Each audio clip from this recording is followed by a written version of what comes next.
Pero okay lang ba na i-entertain sa tamo kay mo daga na kayo nasakitan kanina mga feelings nga ako ninyo nalimtan na ninyo pero namalik di ay. Anong confident kayo mo nga naka-move on na mo, strong, independent people na mawali. Pero pagkadumog ninyo sa balik na. Okay naman ko. Reaction ko nila.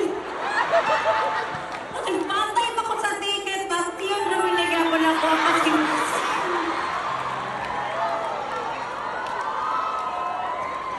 Kamu nag-iila na ng TJ, guys. Ako na lang ang code sa inyo, ha. Wala namang may choice niya, palit mo mong ticket. Ako nag-i-atik-atik. Uto-uto kung kayo tanong. Kabalo man siya nakapabot dito, makanta na siya mga sakit, pamalik na